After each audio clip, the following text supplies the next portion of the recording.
I'd share a journal entry about perfection and just societal and different social expectations that are sometimes imposed on us or enter our minds subconsciously and affect our self-image and just our abilities to make decisions for ourselves in our own best interest. This entry is called A Poetic Love Letter to My Leafy Neighbors. And I'll give a little bit of a backstory after I read the entry about how I came to write this, and yeah, so let's begin. I'm not perfect, nor is it an ideal I strive towards. My beauty lies in its indeterminacy of becoming. I've come so far, and the fire within me wants so passionately to continue this path. My willingness to strive forth and allowing my spirit to be set aflame is beauty in and of itself.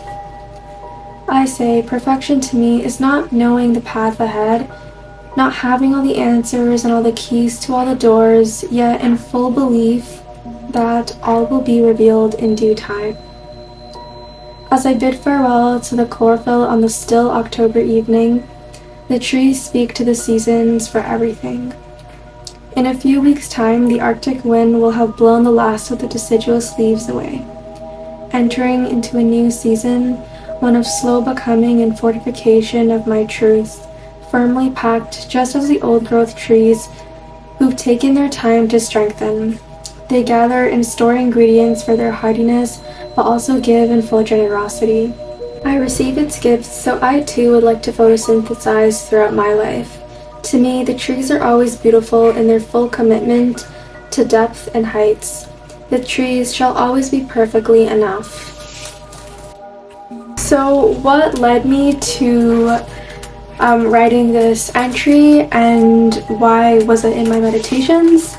So firstly, I was recently told that I needed to be perfect, and there is always this looming societal and social expectation to have reached a certain point of success or achievement to be considered worthy. And although it is not always verbalized, it is certainly deeply ingrained within our culture, capitalist culture. For me, just looking at Mother Nature really grounds me and provides wisdom as to what perfection is, and gives inherent self-worth and self-esteem to human beings. So in just dissecting a little bit about what I've written here, this poetic love letter is about how no matter what the trees look like, no matter what seasons they are in, the trees are always so beautiful. They're always perfect. They're always in the present moment and fulfilling its role, its obligations, its responsibilities as a tree itself. Whether it be a sapling, whether it be an old growth tree, or whether it be a deciduous tree or an evergreen tree, the trees are always in the present moment. They're always fulfilling their obligations. They're and giving in so much generosity. They're photosynthesizing during most seasons. And so it doesn't matter at what stage they're in, the trees are so beautiful to me, and they don't need to reach a certain level of growth to be considered beautiful, I think. And it is very much the same with human beings, and where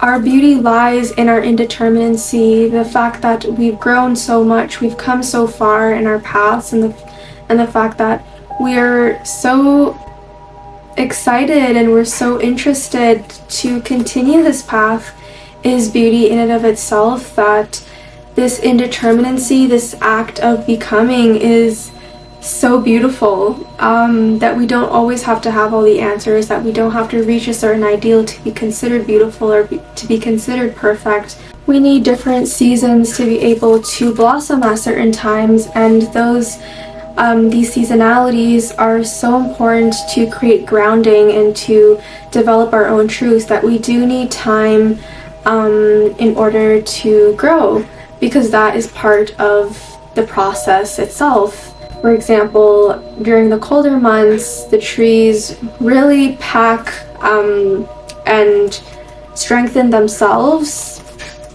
and really take their time to make themselves strong to be able to survive harsher conditions and just to survive in general. And the same goes with developing our truth, that we need time to fortify our truth and to really pack it firmly so that we're able to give and we have the capacity to give as well.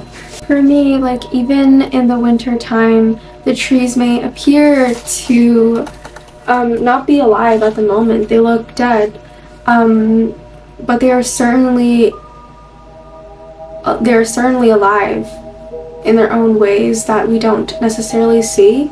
In the subsurface, they are still performing lots of different ways to survive the harsh conditions, and sometimes when there isn't sunlight, when the sun isn't always shining, when the ground is frozen and there isn't water to access for photosynthesis to occur, the trees don't produce. They aren't able to produce carbohydrates and able to photosynthesize and give as much as they do during warmer times of the year. And so not having certain resources and not having the capacity to give as much as you always do is okay. It's just part of the idea that I can't give because I don't have, and that I'm still committed to growth. I'm still committed to learning and expanding my consciousness and expanding my wisdom, and learning is so beautiful, and that is what should really be part of this definition of perfect, and should really actually in fact replace a lot of the mainstream common understandings of success and achievement in today's society. Yeah. So in conclusion, one of the key takeaways of this video, if you want, is to understand that perfection is really in indeterminacy, and it's becoming. One of the most beautiful things I've heard recently from, I think, Bayo Akinmolafe, he speaks to the fact that stars are bright, they're shining because they're becoming in their indeterminacy, that we look up at the stars and we're like, wow, we admire the stars so much, but they're literally being created. They're making themselves. They're in their transformation, in their process of transformation, that we see their brightness and that we see their beauty.